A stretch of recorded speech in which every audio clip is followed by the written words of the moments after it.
Buenas tardes.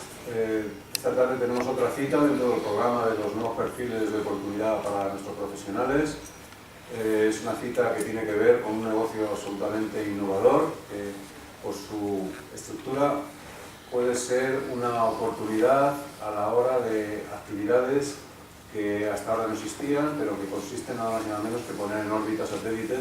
Y vamos a hablar con una empresa absolutamente experta en esto, que se llama PLD Space, que tiene que ver con las lanzaderas de low cost, bajo coste, de satélites, de manera que esto va a ser una posible tecnología de uso masivo. Low cost, entiendo que pretende ser masivo y búsqueda de poner aplicaciones a aquellos puntos en los cuales no hay comunicación. Si mis datos no fallan, me parece que en España hay 5 millones de personas que están desatendidas y no llegan a las redes de telecomunicaciones y que sí pueden llegar a bajo coste las redes satélites. Es un gran desafío y esperamos que esto pueda integrarse en el conjunto de programas y nuevos perfiles formativos que permitan a nuestros profesionales encontrar nichos de negocio de interés para todos. Os voy a dejar, por supuesto, con el organizador global de todas estas sesiones innovadoras, y llevamos ya un tiempo con él, que es Roberto Ponyman, y que os va a presentar la sesión de esta tarde, y esperamos que sea de mucho provecho. Y os voy a dejar también con Raúl Torres, que es la persona, el CEO de esta compañía, y que también nos acompaña esta tarde. Gracias por venir y conocernos, y a todos los que estáis viendo la grabación, pues espero que sea de utilidad para el conocimiento de todos.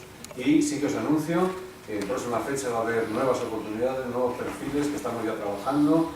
Recientemente estamos ahora mismo planificando algo inmediato, que supongo que dentro de un mes lo tendremos montado absolutamente, que será un curso, aprovecho para hacer publicidad, un curso relacionado con los drones y sus aplicaciones en telecomunicación, en agricultura, todas las técnicas SMART, que llevarán también un módulo para conseguir el título de piloto.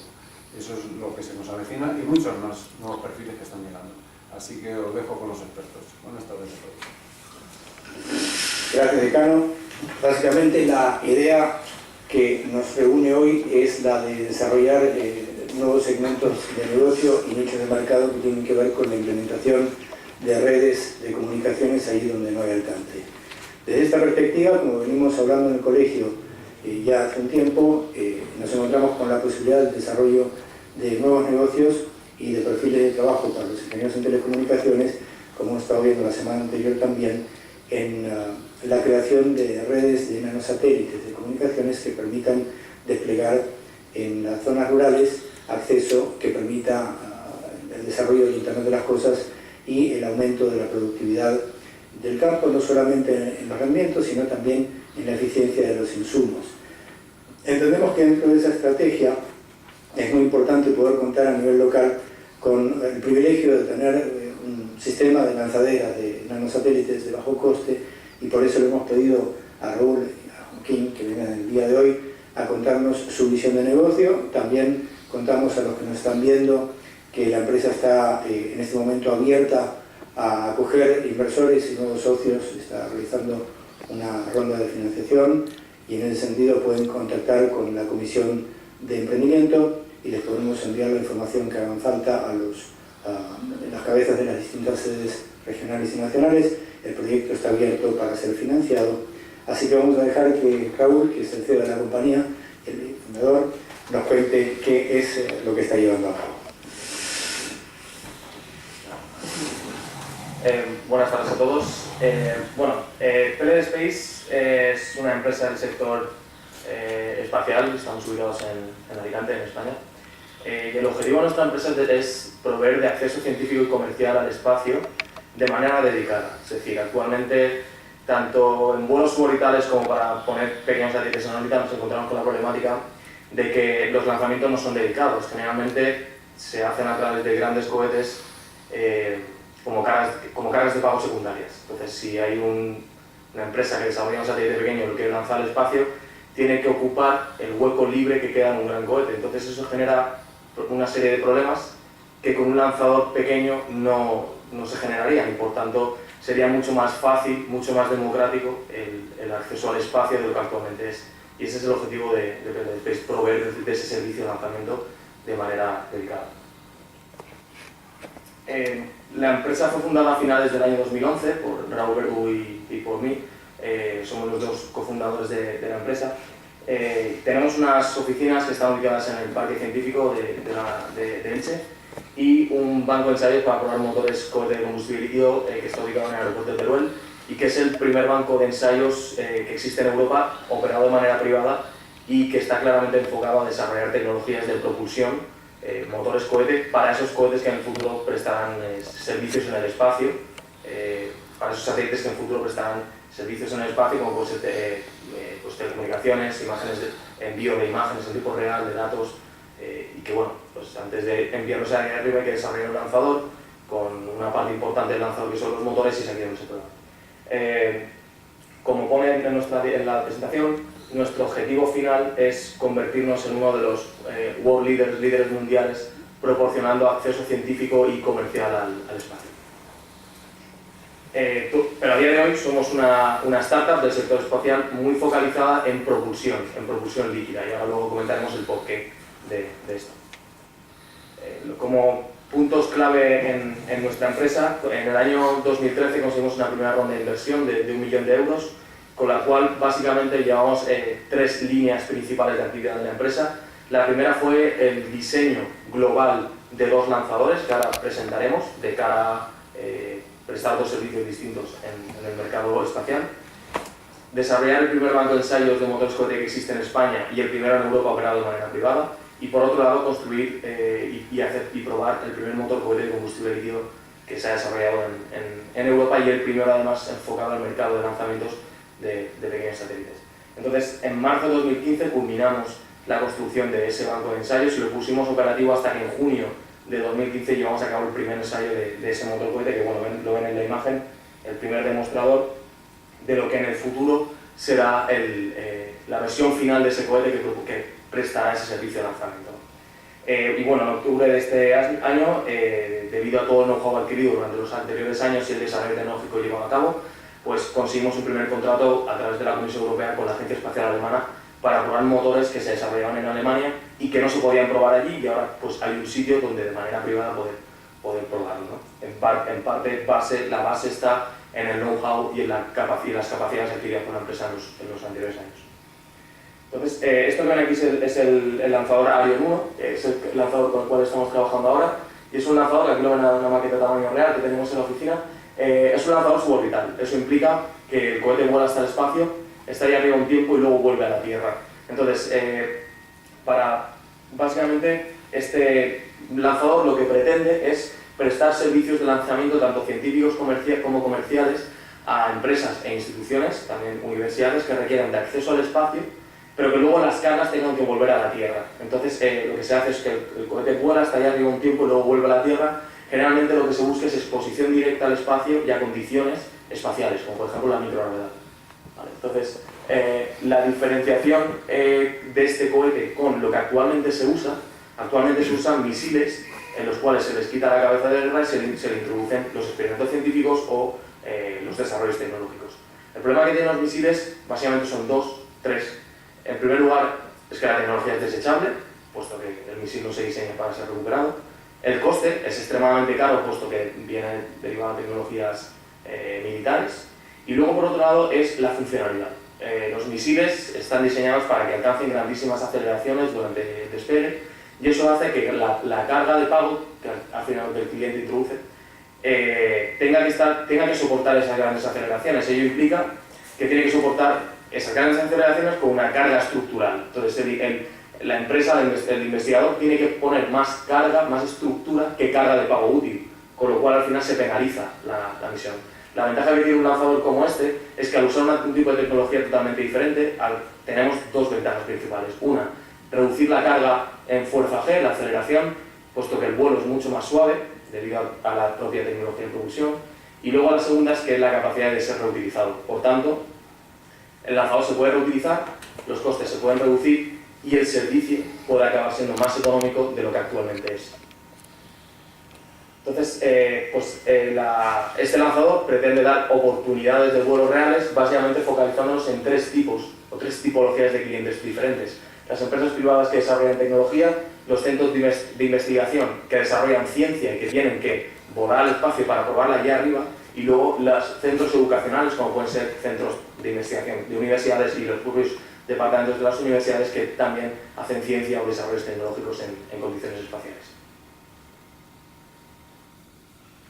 Y bueno, entrando un poco más en detalle, este lanzador lo que haría sería proporcionar acceso científico y comercial a condiciones de microgravedad, de condiciones espaciales, hasta 7 minutos, lo que implica llegar hasta 250 kilómetros de altura con una carga de pago máxima de 200 kilos. Es decir, se pueden introducir experimentos con desarrollos tecnológicos hasta 200 kilos, con la diferenciación con respecto a lo que actualmente hay, de que se haría con una baja aceleración. Actualmente los misiles que se usan para proporcionar los cohetes de sondeo, que se conocen como cohetes de sondeo, que se usan para prestar este servicio, alcanzan aceleraciones entre 15 y 25 Gs, y la aceleración máxima de este lanzador serían 6 Gs, con lo cual se reduce casi en 4 veces, dependiendo del lanzador, la carga máxima sobre el experimento, sobre la carga del cliente. Y luego, por otro lado, es el precio. Al final es una reducción de hasta 1/3 sobre lo que actualmente cuesta lanzar algo en un vuelo suborbital gestionado por una agencia espacial en lugar de por una empresa privada. Lo que proponemos realmente como propuesta de valor de este servicio es proporcionar este servicio de lanzamiento de una manera frecuente, versátil. Al final, en Europa el timing es que para lanzar una carga suborbital con la Agencia Espacial Europea, desde que es aprobada hasta que se lanza, pasan más de 36 meses. Nuestro servicio propone que sea en menos de 12, todo el servicio completo en menos de 12 meses, porque se hace de una manera comercial y la relación con el cliente es directa. Además, pretendemos dar este servicio desde España. La base de lanzamiento estaría en España, en el sur de España, en Huelva, en la base militar de Hermosillo, que es un centro de experimentación donde tradicionalmente se han lanzado cohetes de sondeo al espacio gestionados por el INTA. Y luego una ventaja que tiene este servicio con respecto al vuelo orbital, que es cuando se pone el satélite en órbita, es que dado que el cohete vuela al espacio y luego vuelve, se va a poder recuperar la carga. Por tanto, es un testbed, es una plataforma ideal para experimentos que requieran de exposición directa al espacio, pero que luego se tengan que recuperar para volver a analizarlos, por ejemplo, en laboratorio. Entonces, como ha comentado Roberto, estamos preparando una siguiente ronda de inversión que permitiría llevar a volar a este lanzador, desarrollar toda la tecnología y comenzar los vuelos comerciales, teniendo el primer vuelo previsto para abril del año 2018. Es cuando, después de haber llevado a cabo toda la tecnología, podríamos poner este lanzador en la rampa de lanzamiento y hacer un primer vuelo. Luego, derivado de este lanzador en el cual estamos trabajando ahora, se abre un mundo de diferentes posibilidades, pero la más directa es la evolución de ese lanzador, es decir, con las mismas tecnologías que se han desarrollado, tanto sobre todo focalizándonos en 3, la propulsión, la aviónica y las estructuras. Con esos 3 se puede hacer una versión mayor de ese lanzador, que básicamente consiste en incrementar su longitud y su diámetro para poder prestar servicios de lanzamiento a órbita, ¿vale? Entonces aquí ven la imagen, lo que sería la evolución de Arion 1, sería Arion 2, un lanzador que mediría 20 metros de longitud y 1,2 de diámetro, y que permitiría lanzar satélites pequeños hasta 150 kilos al espacio, en órbitas entre 400 kilómetros y 1200 kilómetros, y donde todas las tecnologías vendrían derivadas de Arion 1. Eso tiene una ventaja importante de cara a la estrategia de la empresa a largo plazo, y es que si todas las tecnologías han funcionado en el lanzador pequeño, se afianzan para que funcionen en el lanzador grande, con lo cual el riesgo de fallo en los primeros lanzamientos de este cohete, que sería mucho más grande que el anterior, se reducen. Eso es algo que, por ejemplo, hizo la empresa SpaceX en Estados Unidos, donde primero desarrolló toda la tecnología en Falcon 1, la voló, funcionó, y posteriormente desarrolló Falcon 9 y en 20 lanzamientos solo ha tenido un fallo. Eso es una manera de reducir el riesgo, y además el fallo no fue en una parte crítica del lanzador, sino que fue en un subsistema que no era ni propulsión, ni estructuras, ni aviónica. Entonces, la gran mayoría de lanzadores del mundo tienen unas estadísticas, y en toda la historia de la aeronáutica se tienen estadísticas de cuáles son los 3 principales subsistemas que suelen fallar durante el desarrollo de un lanzador. El primer fallo siempre es la propulsión, por eso nosotros nos convertimos en la primera empresa española que ha desarrollado propulsión cohete, justo para convertirnos en maestros de la propulsión y saber que nunca puede fallar. El siguiente fallo en los lanzadores siempre son las estructuras. Entonces tenemos empresa que ha trabajado durante más de 10 años en cálculo estructural en cohetes como Ariane 5, Soyuz y Vega, que son los 3 principales cohetes de la Agencia Espacial Europea. Y el tercer fallo es generalmente es la aviónica. Entonces, estamos trabajando ahora con otra empresa que está también en Elche, que se dedican a desarrollar electrónica, y nosotros en el futuro tendremos un departamento interno de aviónica para que podamos evolucionar, ¿no?, de manera, digamos, escalable la electrónica desde Ariane 1 hasta Ariane 2 y que al final ese sea un subsistema que sea crítico y que nunca falle. Entonces, Ariane 2 sería un lanzador que permitiría prestar servicios comerciales para el uso comercial del espacio desde un punto de vista de explotación, por ejemplo, de telecomunicaciones, Internet of Things y datos de observación terrestre, como podrían ser datos meteorológicos, datos de cómo cambian los bosques con el paso del tiempo y por tanto hacer predicciones de cambio climático, por ejemplo, sobre todo observación terrestre y telecomunicaciones, focalizándonos mucho en poder hacer lanzamientos de constelaciones de satélites, que como os he comentado antes va a ser una de las principales tendencias a futuro, y por tanto este es un lanzador que desde cero se está diseñando para que pueda prestar ese servicio de lanzamiento para constelaciones, y sobre todo focalizarnos en pequeños satélites, que al final es donde está realmente el dolor del cliente, ¿no?, donde existe el problema de que no tiene servicios de lanzamiento dedicado.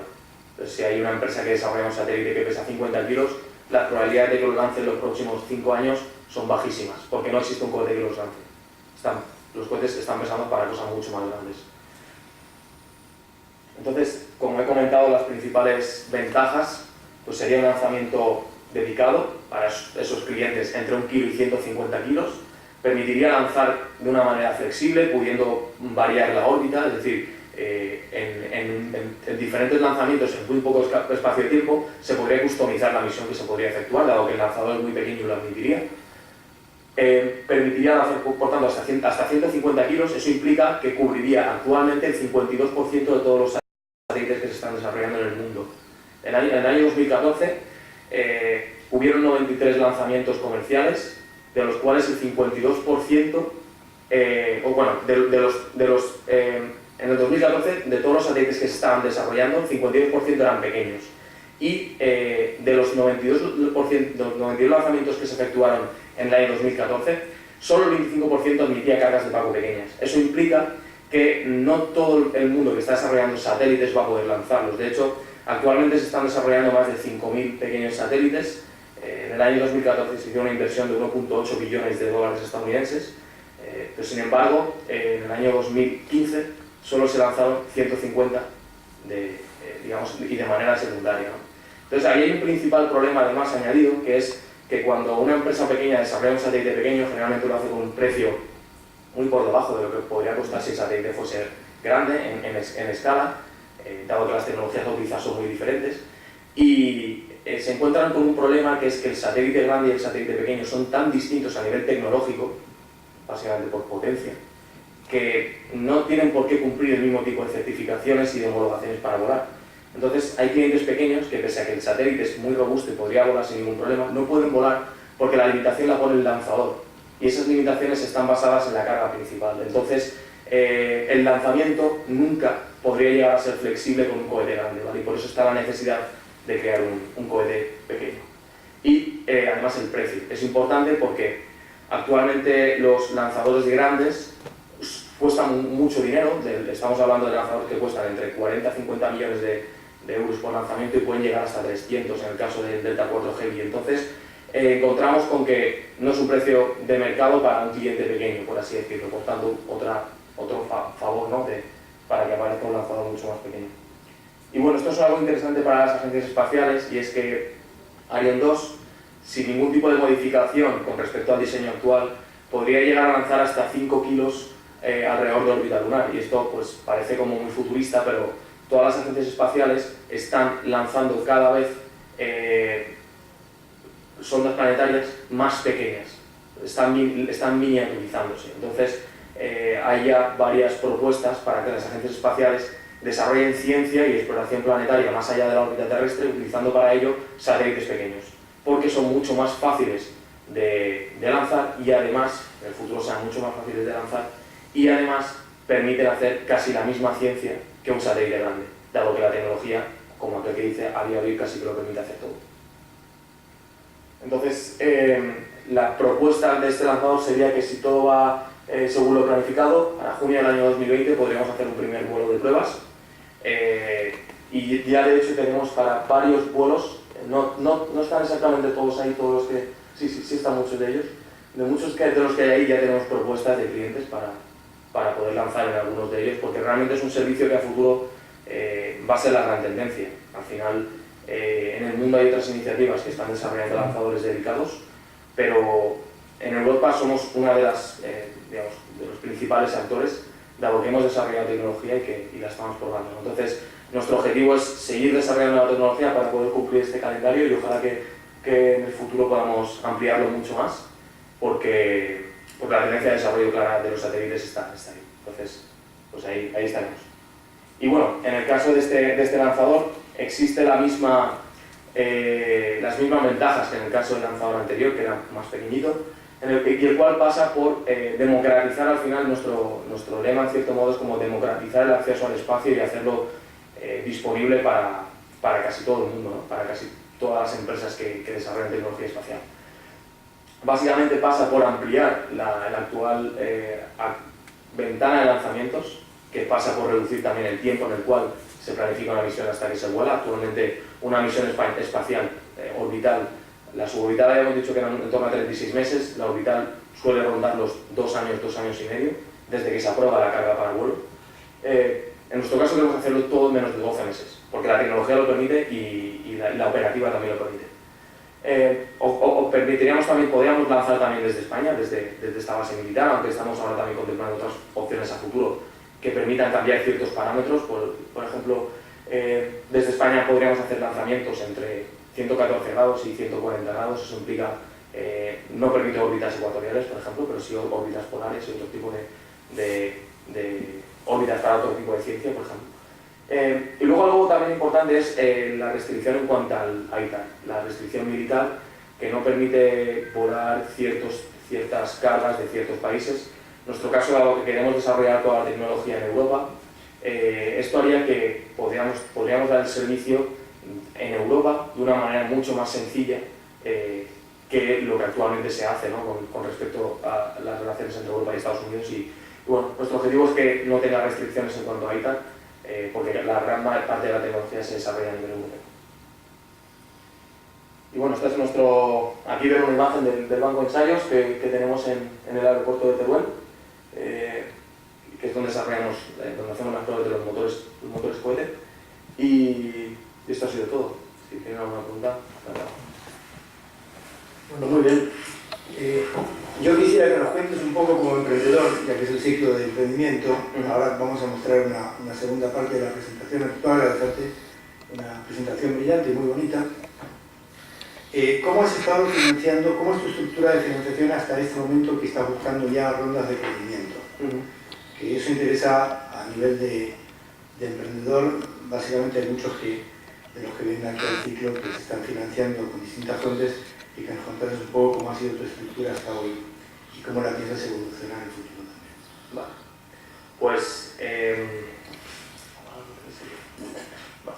Pues nosotros cuando constituimos la empresa, pues realmente la financiación de fundación, por así decirlo, era de Raúl y mía, al final de nuestras familias. Conseguimos un proyecto también, ganamos un concurso en la Politécnica de Valencia, donde yo estudié, que nos permitió fundar PLD Space. Lo único que sí que es cierto que es un proyecto muy intensivo en capital, donde hace falta mucha financiación para tener un producto mínimo viable, algo que mostrar y que se pueda enseñar que funciona. Y en nuestro caso era una primera ronda de inversión semilla de 1 millón de euros. Entonces estaba fuera del ámbito de cualquier otro tipo de inversión semilla en España, por ejemplo, que es donde nos hemos movido hasta la fecha, porque una startup pues, con 50.000 euros podría salir del paso, ¿no? En caso de desarrollar una aplicación móvil o algo en internet. En nuestro caso quedaba totalmente fuera de eso, entonces necesitamos una primera ronda de inversión bastante potente, para la cual juntamos a un grupo de inversores que entre todos y entre inversión privada y financiación pública logramos cerrar ese millón de euros. Digamos que hubo un apalancamiento casi 50-50 entre inversión y financiación, y conseguimos cerrar esa ronda, ¿no? Eso fue en 2013, con la cual hemos hecho todo el desarrollo tecnológico. Al final, la premisa mía y de Raúl Verdú siempre fue la misma, que la primera vez teníamos que vender el proyecto con un PowerPoint, puesto que no teníamos absolutamente nada, más que un PowerPoint y mucha información y muchas ganas de trabajar, pero que la segunda vez, pese a que siguiésemos utilizando un PowerPoint para mostrar el futuro de la empresa, tuviésemos algo encima de la mesa que mostrar y que funcionara. Entonces, para eso necesitábamos mucho dinero, porque fue una ronda de 1 millón, y luego también materializarlo en algo, ¿no? Entonces, por eso decidimos construir ese banco de ensayos donde probar la tecnología y que se viese que de verdad éramos capaces de desarrollarlo, cuando en 2013 había mucha gente que decía que sería casi imposible que entre una empresa tan pequeña de 4, ahora somos 6, pero 4, pudiese desarrollar un motor de combustible líquido. Nunca se había hecho en España. Entonces, nosotros logramos convencer a ese pool de inversores y demostrarles que sí se podía hacer. Entonces, pues efectivamente lo logramos y ahora queremos reestructurar la empresa, crecer en diferentes áreas, básicamente en el área técnica, en el área corporativa, digamos, más financiera, y luego también en logística, ¿no? Y poder crecer como empresa y pasar de ser 6 a ser más de 35, que es lo que requiere, ¿no? Un desarrollo tecnológico como este que hemos mostrado aquí. Entonces, mi experiencia como emprendedor fue, y en aquel momento también, que es complicado. Cuando tienes que pasar de una idea a algo tangible, es complicado porque si no tienes experiencia previa, es difícil demostrar que puedes hacerlo. Lo que pasa es que siempre hay gente que no solo se guía por el si sabes o no sabes, sino también por la digamos, ilusión de que ¿y si sale?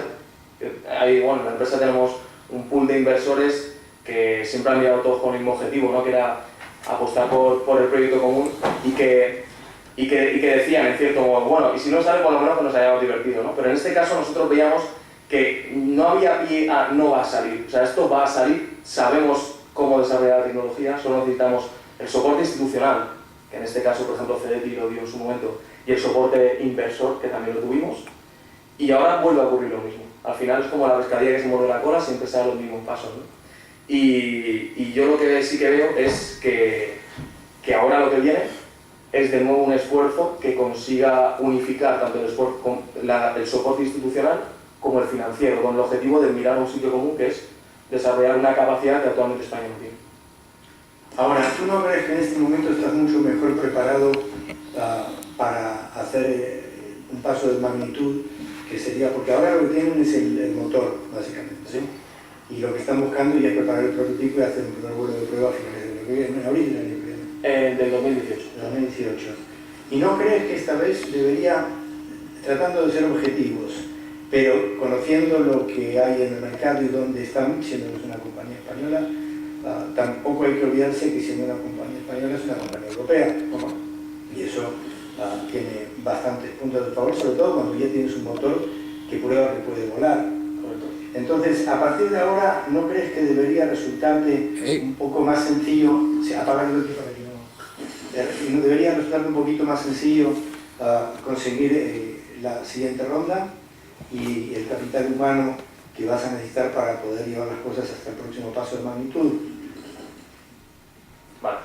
Realmente no lo veo que sea más sencillo, sino que lo veo igual o un poco más difícil, solo que lo veo diferente. Es decir, la manera de aproximarte, si lo comparamos con la filosofía americana, la manera de aproximarte, hay una frase que a mí me gusta mucho de Elon Musk, que es un emprendedor de éxito, que es el dueño de SpaceX, de Tesla Motors y luego también de SolarCity, fue cofundador de PayPal. A mí me gusta mucho porque dice que lo realmente interesante y mostrable para un inversor nuevo, alguien que quiera entrar a una empresa y que tú le estés presentando un proyecto, es que tienes que tener un artículo de demostración, porque al final el papel lo soporta todo se puede poner en un PowerPoint, pero si de verdad haces algo que funciona y funciona de verdad, convences a la gente, más que un papel, ¿no? Entonces, nosotros tuvimos ese objetivo desde el principio y ahora estamos en un punto en el cual nosotros podemos mostrar que efectivamente la tecnología funciona. De hecho, no solo la tecnología, sino las personas que están detrás de la tecnología. Nosotros nos han preguntado ya varias veces quién es la consultora que os ha diseñado el banco de ensayos, y la consultora se llama Raúl Verdú, o sea, es un cofundador de la empresa que lo ha hecho prácticamente todo. Entonces, puedes ligar la tecnología que tienes encima de la mesa que funciona con las personas que están detrás que lo han hecho funcionar. Entonces, bajo esa tesitura, le puedes decir al inversor que vas a buscar a gente igual, por tanto vas a captar ese talento. Entonces, a mí, yo otra cosa que digo que me gusta de España es que hay muchas universidades, por tanto hay mucho talento y hay gente muy buena. Entonces, en Europa también hay gente muy buena, por tanto el talento lo puedes tener. Y teniendo el talento y teniendo el soporte institucional, solo te falta la inversión. Entonces, nosotros lo que estamos ahora muy focalizados es en mostrar lo que hemos hecho hasta ahora, con la gente que hay detrás que lo ha logrado, y luego nuestro plan de acción que contempla retener talento en España y captar la inversión para juntarlo todo con el soporte institucional. Yo lo que creo que parte esencial de la captación de fondos es que la gente conozca tu proyecto, ¿no? Tú me estás contando que, bueno, que estás contando un poco lo que ya han hecho y tal. ¿Cuál es el esfuerzo mediático que están llevando a cabo para dar a conocer los logros que ya tienen? Bueno, pues el esfuerzo mediático lo hemos hecho en los últimos meses, desde que realmente fue después del verano, desde que ya demostramos que habíamos probado la tecnología. O sea, como siempre lo que he comentado desde el principio es, no íbamos a vender un PowerPoint por segunda vez. Si lo vendíamos sería con algo encima de la mesa funcionando. Entonces, nosotros después del verano fue cuando de verdad nos dimos más a conocer. De hecho, salimos en este último mes y medio, hemos salido como en 35 medios de comunicación diferentes.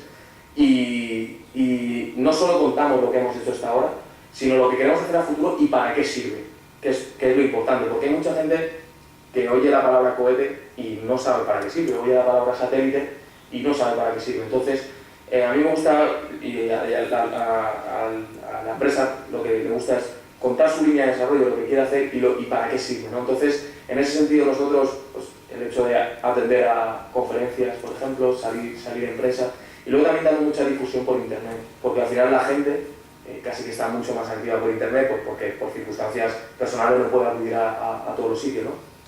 Y luego también en ferias internacionales, donde están los clientes y donde también está tu competencia. Entonces te tienes que diferenciar también, por ejemplo, con respecto a la competencia y a nivel mediático pues también se puede hacer eso.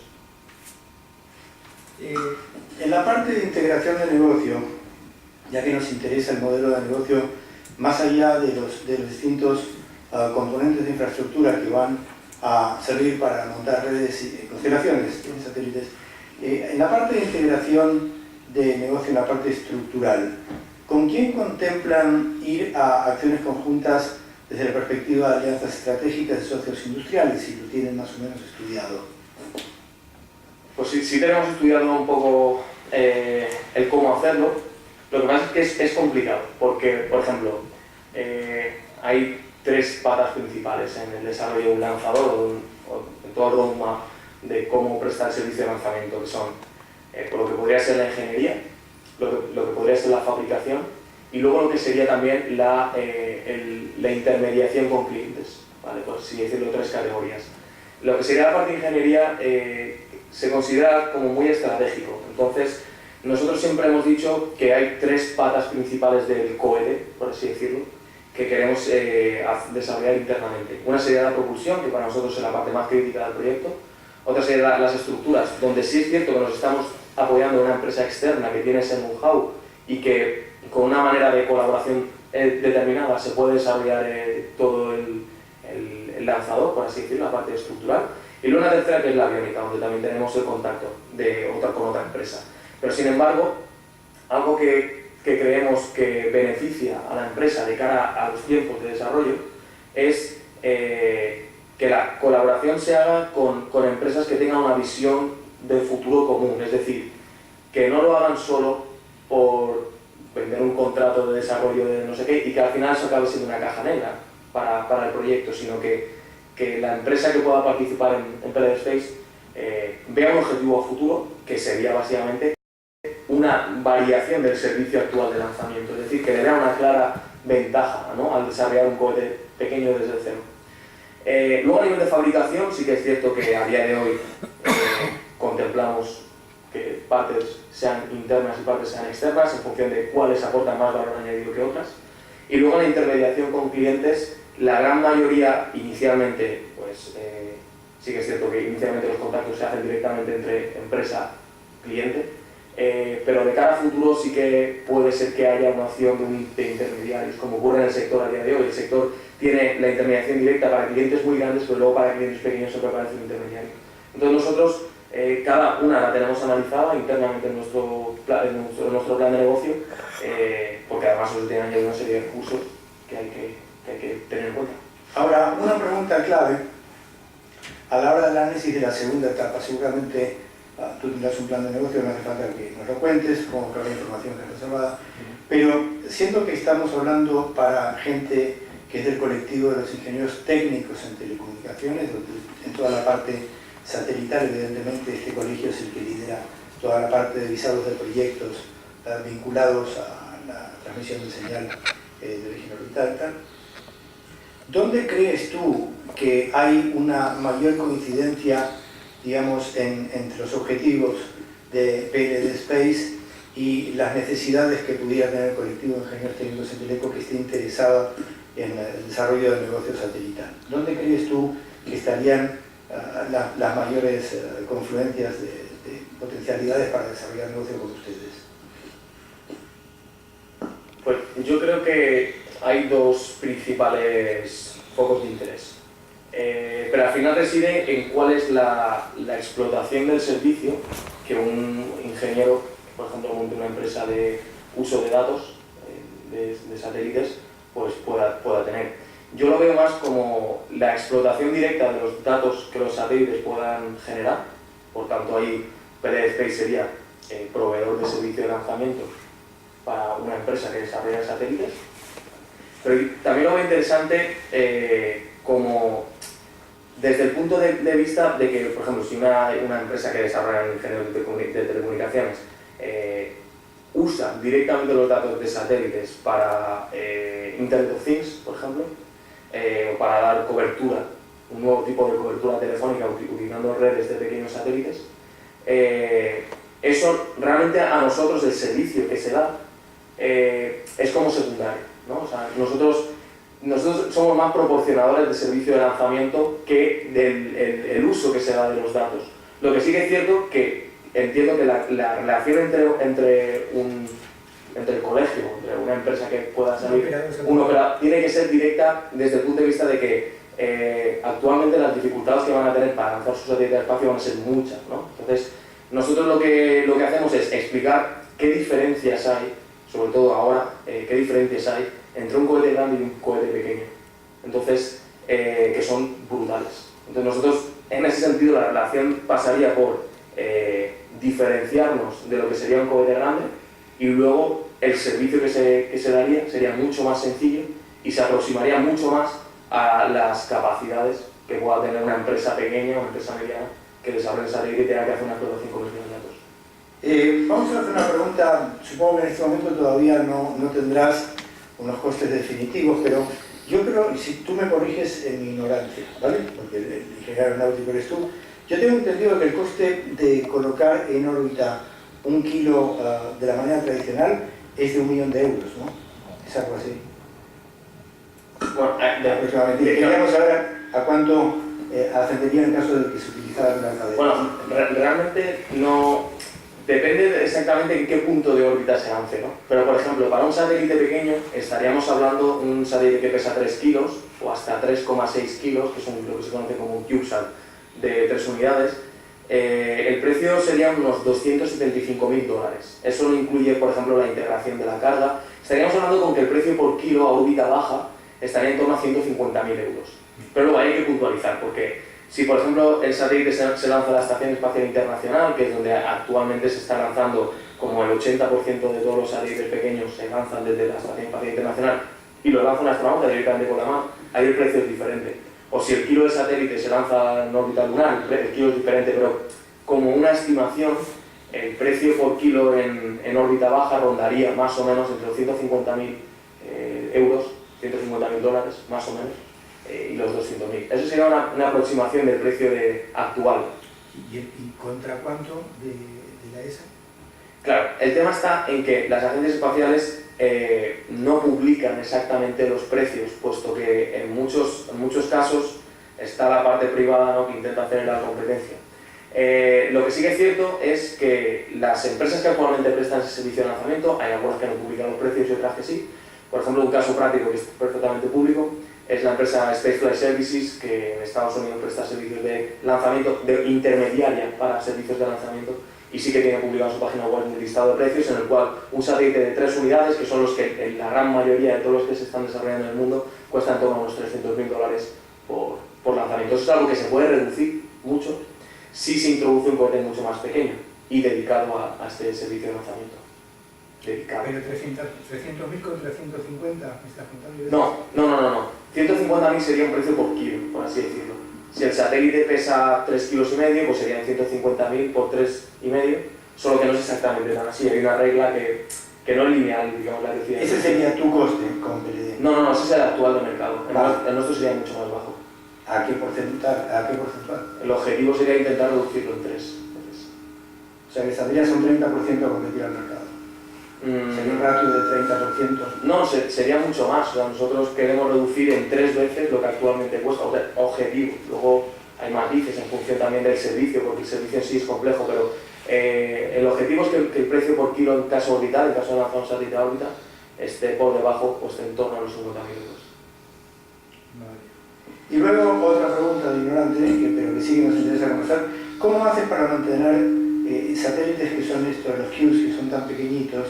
¿Cómo se hace para corregir órbita? Porque no están geosincrónicos. Entonces, para que cumplan la función, si tú quieres tener un satélite posicionado para que te dé unas lecturas sobre España, pero si eso no tiene un sistema corrector de trayectoria, pues por un lado lo que puede ocurrir es que se te vaya encima del océano, y por otro lado se te puede caer porque no tiene cómo corregir la deriva que hacen automáticamente hacia el planeta por la fuerza de gravedad.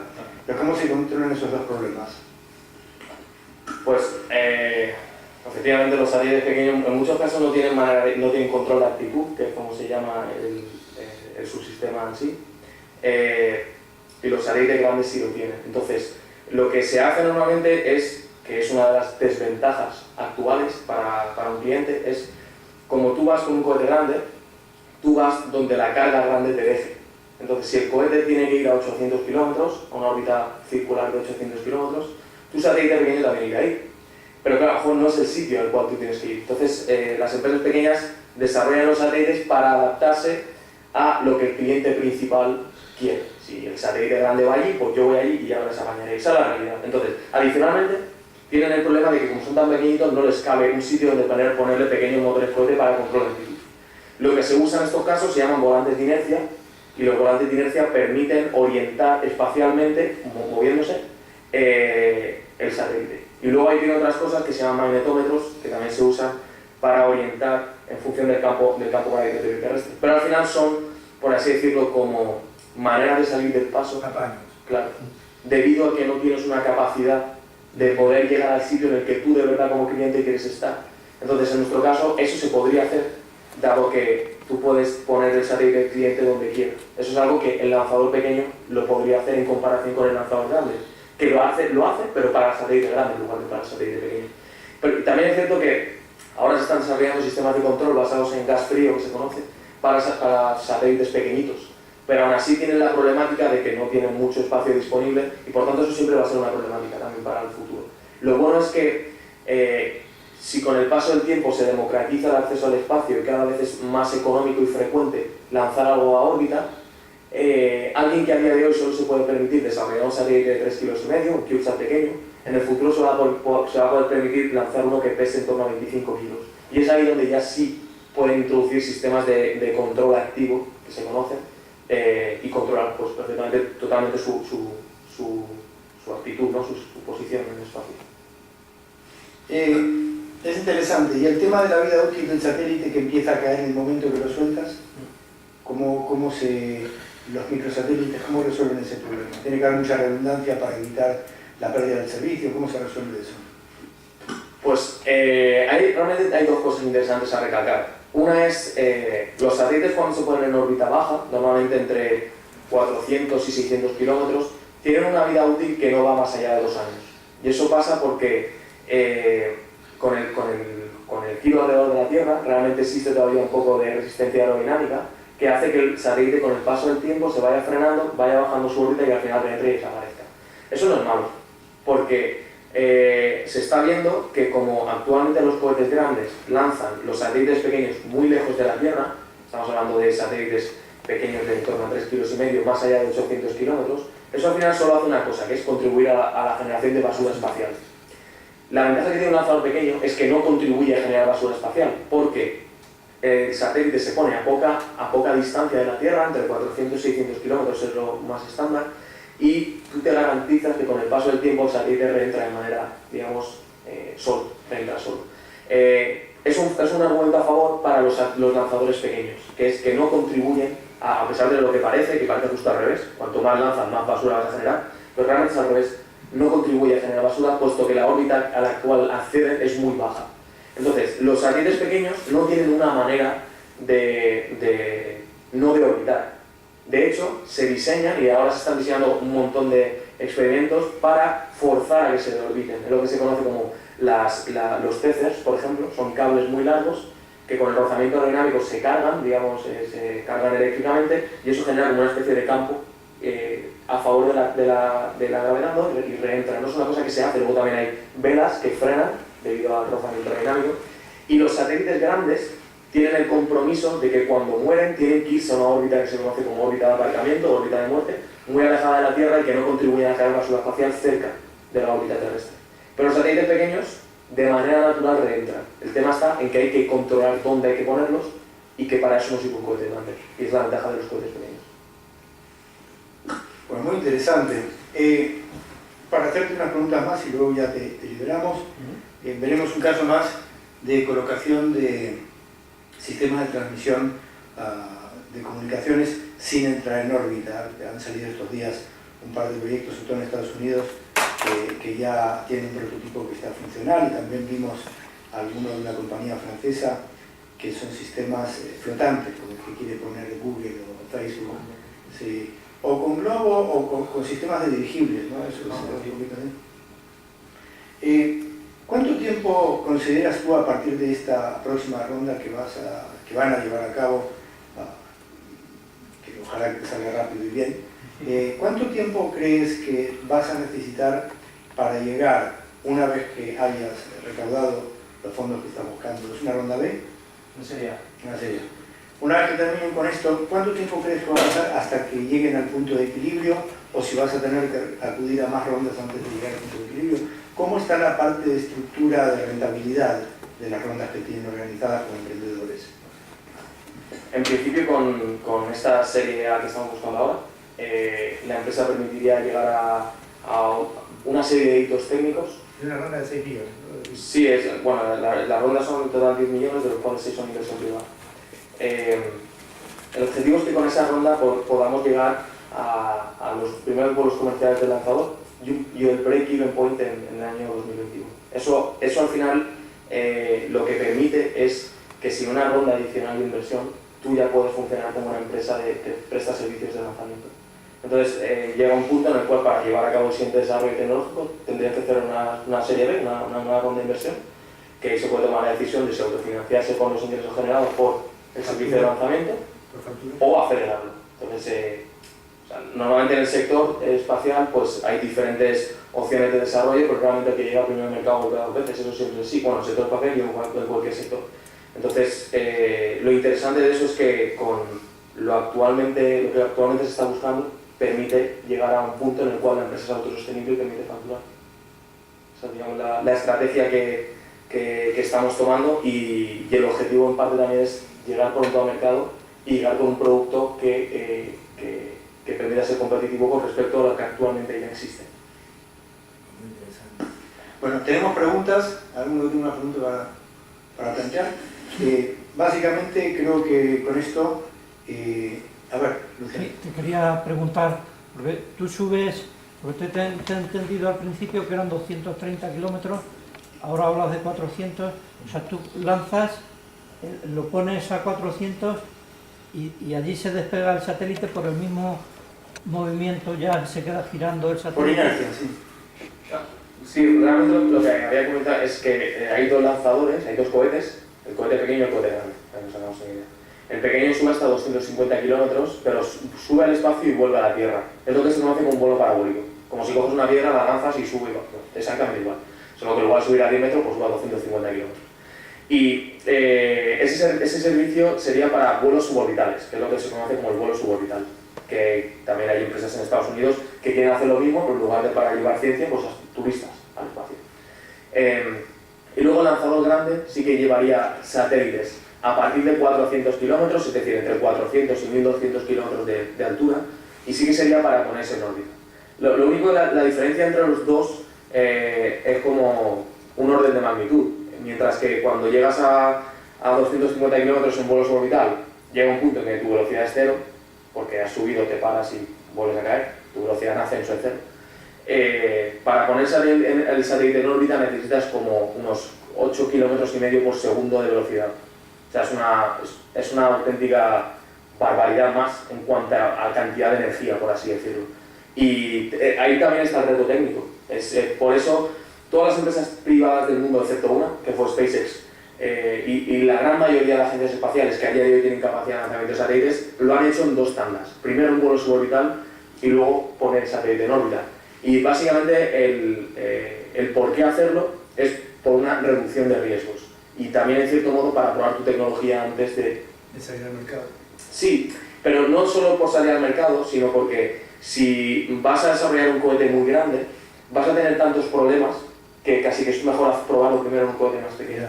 Entonces es una manera también de validar tu tecnología y también validarla contra el mercado. O sea, aquí volvemos a lo de siempre, que es administración por objetivos y project management. David. Y una curiosidad, ¿y de qué manera aterrizáis el cohete? Pues la manera fácil entre comillas, es la que va a tener el cohete suborbital, que es que el cohete va al espacio, está ahí arriba un tiempo y luego vuelve a la Tierra. Entonces, en la reentrada, tú puedes aprovechar para frenarte de dos maneras. Apuntando el cohete con la punta del cohete hacia la atmósfera y por tanto el rozamiento aerodinámico te frena, y luego hay un momento en el cual puedes abrir un paracaídas y te acaba de frenar. Entonces, tú vuelves a la Tierra frenando con el paracaídas. Cuando llegas a un punto determinado abres un paracaídas más grande que te disminuye la velocidad muchísimo. Entonces, mientras estás bajando, puedes abrir luego un parapente y el parapente te permite aproximar el cohete al sitio de lanzamiento. Eso es una cosa que se hace. Los aviones que llevan los víveres en la guerra a los militares que están perdidos en medio del campo de batalla, echan con un parapente. Entonces el parapente sale de la bodega del avión, sale con un paracaídas, se frena, y cuando llega a una velocidad determinada se abre el parapente y el parapente es guiado. Entonces puedes ir del punto A al punto B solo por guiado. Entonces es una manera fácil de recuperar el cohete sin complicarse mucho, digamos, la vida técnicamente, como por ejemplo lo está haciendo SpaceX, ¿vale? El problema que tiene SpaceX, si la pregunta un poco iba por ahí con respecto a lo nuestro, es que su cohete es tan grande que no podría ponerle paracaídas. Y el parapente sería más grande que un estadio de fútbol. Entonces no cabe físicamente dentro del cohete. Entonces digamos que para ellos la única manera de reutilizar un cohete o recuperarlo es poniéndole un motor, o utilizar los mismos motores que tienen para frenarlo, ¿vale? Entonces nosotros lo hacemos de manera más fácil, puesto que la tecnología es mucho más pequeña, ¿vale? Y además ya está inventada, ya se usa de manera, digamos, comercial. ¿Y aterrizaría, digamos, en mar o en tierra? O... El objetivo es que se aterrice lo más cerca posible del punto de lanzamiento. Es una manera también, en cierto modo, de reducir tus costes cuando tienes que recuperar el cohete. Actualmente, por ejemplo, cuando un cohete sondeo tradicional, que es un misil, se lanza al espacio y vuelve a la Tierra, cuando el cohete llega al espacio se separan dos. Se separan la parte del motor, que se desecha, puesto que se ha quemado el misil y no se reutiliza, y luego la carga de pago, que es una sección como la mitad del cohete, que sí que vuelve a la Tierra y se recupera con paracaídas. Entonces lo que hacen es que van con un helicóptero hasta el sitio donde ha aterrizado, la cogen y vuelven a la base. Pero claro, eso tiene un coste que es pues, ir al sitio y recoger. Entonces si tú consigues aproximar tu carga al sitio de lanzamiento, reduces tus costes, pero si además recuperas el cohete completo, mucho mejor. ¿Vale? Esa es un poco la filosofía que se sigue actualmente en todas las empresas del mundo que quieren reutilizar la tecnología, y hay diferentes aproximaciones de cómo hacerlo, y para nosotros esta es la que consideramos más conveniente en base a la misión que tenemos. ¿Cuánto tiempo aproximadamente tarda el cohete en Sí, lo ves. El cohete, el vuelo suborbital son en torno a 15 minutos en total, entre subir y bajar, y el cohete que pones satélites en órbita son 10 minutos de misión, 10 minutos en total de motores funcionando, hasta que llegas y pones el satélite, y sueltas el satélite. Son 600 segundos de quemado, nosotros llamamos. Son diferentes fases, el cohete tiene, aquí lo podéis ver, el cohete tiene 3 etapas, y las 3 están funcionando hasta que en 10 minutos suelta el satélite. Entonces ahí tiene que alcanzar pues, esa velocidad que hemos hablado de unos 25, casi 25.000 km/h para llegar al final a situar en órbita satélite. Pues muy bien, te agradecemos infinitamente que nos hayas acompañado. Tenemos el ciclo también grabado y en vivo para transmitirlo, y sí te invitamos, si te interesa, a escribir un pequeño reportaje sobre lo que están desarrollando para la revista Antena de esta casa, que también se distribuye, y recibiremos, supongo yo, una cantidad de preguntas que te haremos llegar en su momento. Y con respecto al tema de financiación, pues sí que estaremos en contacto para seguir con ello.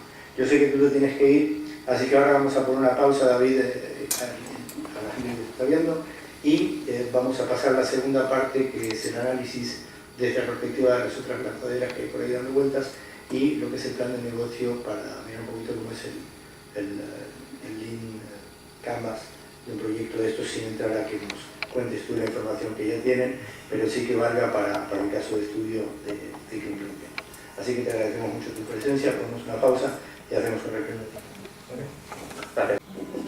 Básicamente, como la charla de hoy tenía como objetivo dar a conocer nuevas vías de desarrollo de negocio dentro de lo que es la comunicación, sea orbital o sea incluso estratosférica, y toda la evolución que va a tener este negocio durante los próximos años, desde la perspectiva de las necesidades de redes de comunicación que puedan facilitar el empleo de sensores del Internet de las Cosas o incrementar la llegada de señal de Wi-Fi a lugares de acceso remoto. Estaba contándonos el decano hace un rato que hay 5,5 millones de usuarios solamente aquí que no tienen la posibilidad de acceso por encontrarse en situaciones de aislamiento, de remoto.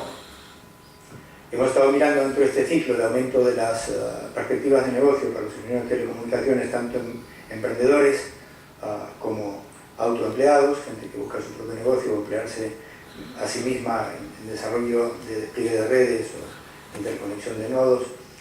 Básicamente, para poder hacerlo en el campo es necesario contar con señal. Entonces aquí estamos viendo otro caso de desarrollo de este tipo de prototipos que sirven a ese propósito. Ya no es un tema de lanzadera, sino que es un tema de encontrar una modalidad de telecomunicaciones disruptiva que se basa en plataformas de gran altura, una flota de naves estratosféricas que flotan, que proveen ancho de banda celular, comunicaciones de datos, emisión y funciones de seguridad pública. Y vemos que esta gente ya tiene un prototipo y que el vehículo no solamente ha estado funcionando, sino que tiene la capacidad de permanecer flotando en la estratosfera, sistemas de posicionamiento que en algunos casos hasta son estáticos, se los puede colocar y ahí se quedan, con corrección de posición y tal. Vemos que lo han estado probando durante un montón de tiempo y a una altura de 18 a 22 kilómetros, e incluso el piloto estuvo durante semanas funcionando, y luego aterrizó sano y salvo y sin ningún problema, y que esto abre la posibilidad de hacer un despliegue masivo de este tipo de nodos de señal que van un poquito en línea con lo que quiere hacer también Google y Facebook con sus sistemas de drones, para dar señal a grandes cantidades de usuarios que por hoy no pueden acceder a sus servicios porque básicamente no tienen conectividad. Esto va dentro un poco de la línea del pensamiento de lo que hemos hablado hoy. Por último, sí me interesaría hacer un aporte, una devolución a lo que estábamos mirando del sistema de colocación de cargas de PLD, y vemos que hay un proyecto a nivel mundial hay un grupo que se llama el Grupo Coordinador Internacional de la Exploración Espacial, que esto era un poco lo que comentábamos con Raúl, que te comenté que este proyecto es muy interesante porque va a requerir una gran cantidad de lanzamientos, de cargas de todos los tamaños, básicamente apuntando a lo que tiene que ver la colocación de distinto tipo de sistemas de comunicaciones en el espacio, sea para la visita a planetas como Marte o otros que están más lejos, o mismo para el desarrollo de lo que tiene que ver con la minería en la Luna, que era un poquitito de lo que estábamos hablando. Habíamos visto el caso de que hay otras plataformas que buscan, otros sistemas de lanzamiento que buscan colocar plataformas en el espacio, el sistema español basado en globos, y con una cantidad de ventajas y desventajas, que no es el tema del análisis de hoy, pero que sí sabemos que en la medida en que toda esta industria se vaya desarrollando de una manera más activa, el negocio de las comunicaciones en órbita va a aumentar mucho y, por supuesto, tu negocio de colocación de ese tipo de sistemas y de despliegues en el espacio va a crecer mucho. Por eso el análisis que te estábamos haciendo, la devolución, es que entendemos que por ahí, como siempre, los visionarios y los pioneros van un poco adelantados a su tiempo, pero hay un viejo refrán que aquí citamos mucho que dice: Aramos dijo el mosquito subido al lomo del buey. Entonces ahora sacamos el deck de presentación de esta iniciativa, que es mundial, donde hay grandes jugadores que están involucrados en el desarrollo de la industria espacial y de la exploración planetaria, porque entendemos que cuando se comienza, sabes que en todos los esquemas, cuando tú tienes algo que comienza normalmente de 0 a 1, no se nota que está avanzando, prácticamente la curva se mantiene pegada a los dos ejes. Luego de 1 a 2, cuando vas en una progresión aritmética, lo que decimos siempre aquí, en 30 pasos estás en 30. Pero cuando las cosas empiezan a tener una aceleración exponencial, por un factor, por ejemplo, porque hay un grupo de capital que en manos privadas que decide que la exploración espacial es muy interesante porque tiene una rentabilidad, ellos están, digamos, salvadas las enormes diferencias hoy, un poco como estás tú, que están buscando cómo lo montan, pero sí que tienen el poder para hacerlo y tienen unos recursos que les permite poder llevarlo a cabo, y de hecho lo estamos viendo. El comentario que hicimos en la pausa de SpaceX, que soltó 15 satélites en un solo lanzamiento, eso básicamente lo que te está contando, para el que sepa mirar más allá de la nariz, es que esta gente va por todas. El negocio que estábamos viendo el otro día del grupo que está proponiendo, se llama Space Resources, creo que son los que están buscando hacer minería satelital, que ya se han hecho hacer una ley a medida, Estados Unidos. Ahora hay un grupo de Luxemburgo que apareció ayer también, para decir nosotros también lo vamos a hacer y tal y cual. Quiere decir que estás viendo aparecer el nacimiento de una nueva industria. En ese sentido, yo creo que esa industria va a requerir tanta infraestructura para poder desarrollarse, que el proyecto que tú tienes es un proyecto que está muy bien orientado a poder conseguirlo. Entonces, la devolución termina, la sesión de hoy la vamos a finalizar haciendo un comentario que es un poco lo que siempre analizamos aquí cuando estamos mirando desde la perspectiva de un link canvas, que es lo que te va a permitir a ti poder desarrollarte en un plazo que sea razonable, de modo tal que no tengas que cerrar antes de hacerlo. Porque muchas veces hay empresas que son muy buenas, pero si quieren ser los recursos financieros, o en la aceleración de tiempos tiene un competidor que lo ha hecho antes o se ha asociado con alguien que es más grande, tal y cual, y muchas veces te quitan del mercado por no haber podido operar las variables que tú necesitas para poder tener éxito en tiempo y forma. Y entonces yo creo que para todos los que nos están viendo, lo comentábamos en la pausa, la idea sería que busques por vías no tradicionales mientras vas buscando por las vías tradicionales, no solamente una financiación que permita que tú hagas tu hoja de ruta y el mapa de plan de negocio que está presentado ya con tus partners y con tus inversores, sino que te busques vías no tradicionales partiendo de estrategias donde las alianzas son los que te proveen el empuje para salir de la órbita terrestre, de la gravedad terrestre, ¿vale? Para ponerlo en términos aeroespaciales. Y yo creo que si tú vas a buscar partners estratégicos, que eso sí por ahí no los vas a encontrar en España, pero sí con un par de posicionamientos adecuados en donde tienes que estar, sean en conferencias, o sea, en foros en los cuales estos temas están debatiendo, creo que en poco tiempo vas a poder conseguir el propósito, que es que la empresa realmente despegue. Así que, dicho esto, por hoy vamos a cerrar la sesión, salvo que haya más preguntas, si alguien tiene algo más que preguntar. Les agradecemos la presencia, les agradecemos a todos los que nos están viendo y que nos verán a lo largo de los meses que vienen, porque esto va a estar colgado en la página del COITT, con lo cual también estás invitado a distribuir la información cuando te haga falta. Muy buenas tardes y muchas gracias a todos.